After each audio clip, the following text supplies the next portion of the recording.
Hey everyone, and welcome back to my channel. If you are new here, my name's Amina. Today we're talking about how to move on from a bad day. We've all had those days. Procrastination, heavy, nothing goes to plan, nothing's working. We end up just sitting on the sofa, lying on our bed, mindlessly scrolling on our phones until the day ends. Your emails are open, no work's really getting done, output is low, and you know what? It happens to the best of us. The most important thing is to know how to move on from a bad day, ensuring that tomorrow is a better day than today, ensuring that next week is a better week than this week, and ensuring that next month is a better month than this month. I'm going to be talking about a few things that I do to pick me up from a bad day. These simple things have such a big difference on your mood, your productivity, and your output. I post every Wednesday and Sunday, so don't forget to press the subscribe button to see more from me. This kind of content is so frequent on my channel. I really like to think about how to change things up, how to grow personally, and how to just maximize that productivity and output. So don't forget to press the subscribe button to see more from me. The first thing I want to talk about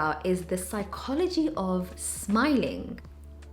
That thing that you have on your face, that thing that doesn't take very much energy to do, but actually it has such a huge impact on emotion. Just smiling without even, let's say, feeling happy has such a big impact on the way that you feel. There was a recent study that showed that smiling actually makes you feel happier. You might think this is a little bit crazy, but just try smiling right now. Just give yourself a little smile. How do you feel? How do you feel automatically? There's a hypothesis called the facial feedback hypothesis, and what it suggests is that you're able to impact your emotions simply by changing your facial movements. So that's motor movements, muscular movements. Some research showed that by changing facial movements and actually physically smiling has such a big impact on your emotions. So without looking crazy, how are we gonna smile? Well, you can either just smile it out, that's one way of doing it, or you can phone a friend that you know is gonna give you a good laugh, or put on your favorite comedian on the TV and again guarantee a little laugh there. Again, like I said, this does sound a little bit crazy, but just sitting there and giving yourself that big smile on your face can help you move on from that negativity that you're feeling, that bad feeling that you just kind of built up inside you. Just smile. The second thing that I like to do is to change my scenery, change your environment. Most times when I'm having a bad day, it's because of my environment. It's the environment that has done something to me. Especially more recently, I feel trapped. I feel like I'm not able to do things. I feel like I'm not able to go places. And I feel really confined in the four walls of my house. And so actually just changing scenery has been shown by research to be so important in kind of refreshing your mind and sort of changing up your mental state. When I admit to myself, when I finally get to that stage where I'm admitting to myself that, you're having a bad day today, I just put something on and I just get out of the house and I go for a long walk in the park, put a podcast on, and I just keep it moving. And I find that this really helps with just kind of resetting my mind, refocusing, and sort of like recalibrating almost. In fact, I'm reading a study right now that I'll just put over here to show you. There were researchers from New York University and the University of Miami, and what they said was, and this is what they're stating, is that having new diverse experiences every day is linked to positive emotions and enhanced happiness. Now, that doesn't mean you need to like go skydiving or go like parachuting or paragliding, whatever. It's just having something new to your scenery, just changing things up every single day. And they say that the hippocampus, that's the part of your brain that is involved in spatial navigation and memory formation, is also sensitive to the novelty of spatial environments. So this is the part of the brain that helps with memory, that helps with like navigating your space. When you are having a new emotion or you're having a new adventure, the hippocampus is excited and it wants that, it needs that. And they suggest, actually this study was published, if I believe it was 2020, I think it was last year. They suggest that by experiencing different sights, different sounds, different experiences, just something small every day can have an immense impact on your mood and your emotion. So like I said, this doesn't have to be anything, where can we really go these days? But just going out, going for a walk, taking a different route, maybe maybe going further than you've gone before. Those are the things that we've done in the past sort of 6 to 12 months when we're feeling a bit there. Just getting out there and going a way that we haven't gone before, in kind of inviting that sort of adventure and that feeling of like, finding something new. The third is taking a nap. Now, this might sound a bit counterintuitive because you might think, right, I'm trying to be productive, why would I take a nap? But actually taking a nap has so many benefits for you, but the nap can't be more than 20 minutes. There are limits.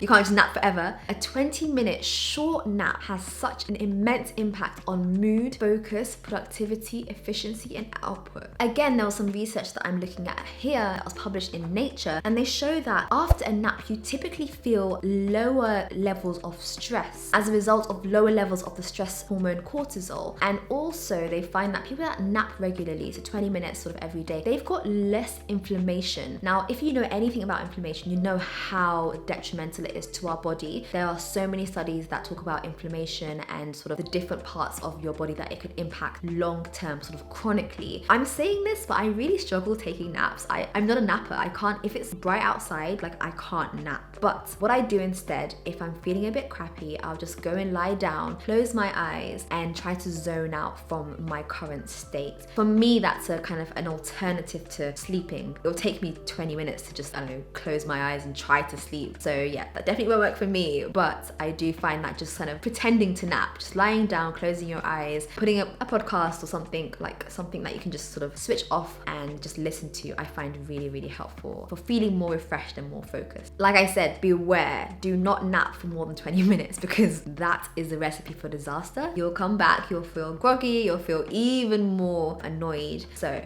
time it, put a timer on your phone, 20-minute nap. It's also prophetic, so it's something that the Prophet Muhammad ﷺ used to do, napping during the day. And a lot of countries, a lot of European countries now do this as well, sort of siestas in the middle of the day, and it does show that productivity increases as a result of them. And the last thing that I do, and I put it last, but actually it's definitely not least, is planning tomorrow. As I said in the beginning, you want a good day, right? Like you want tomorrow to be better than today, fine. To be able to have a better day tomorrow, we need to plan for tomorrow.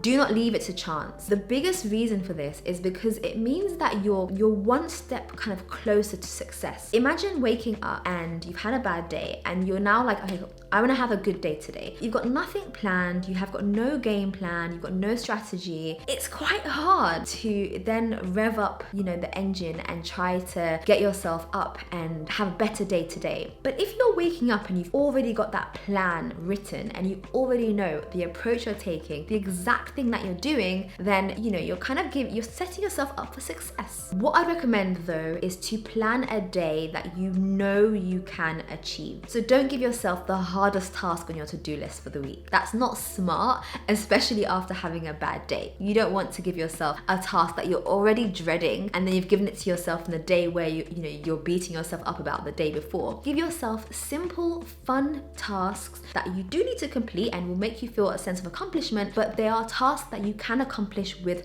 a relative amount of output or input even. So think about if I have to, let's say, film a video, I might not be down to filming a video, but I know that I am able to maybe make a thumbnail because that's a bit creative, or I'm able to maybe script and do a bit of reading because that's a little bit more chilled and laid back than getting ready for a video. So do think about sort of what tasks you need to do and the minimum amount of tasks that you need to do to feel some sort of success. Set yourself up for success. Too often we write to-do lists and we write goals and plans that, be ambitious by all means, but also don't be so ambitious to the point where you are going to fail and you are going to give yourself that negativity, that feeling of like, oh, I failed, I didn't do it, I didn't achieve, I can't do this, I'm useless, I'm worthless. That is not what you want to feel, especially after a bad day. So plan yourself a day of chilled out, calm activities and tasks that you can complete, and don't forget to include some fun, because you know what? You had a bad day. It's not your fault. You deserve a little bit of fun at the end of it. So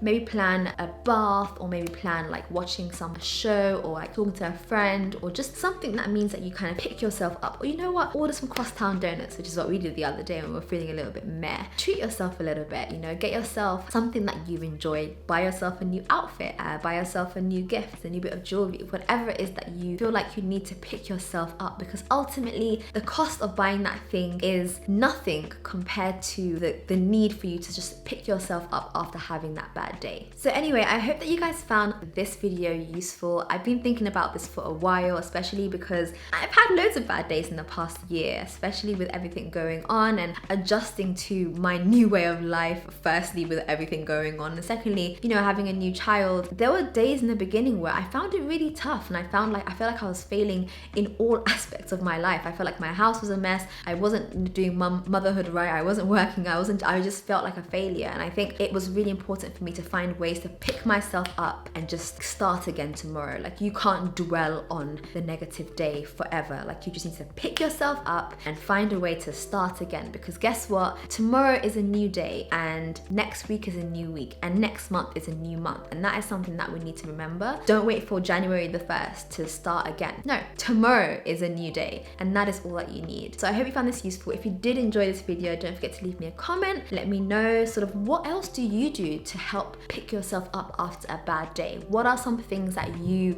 like to do for yourself, or you'd like others to do for you when you feel a little bit down the dumps, a little bit, you know, a bit slow.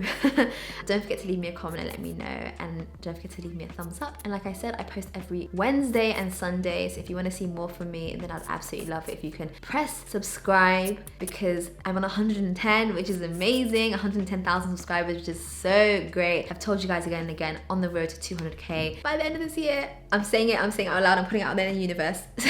So if you want to see more from me, then I'd love that if you can subscribe, and I'll see you guys in my next video. Bye.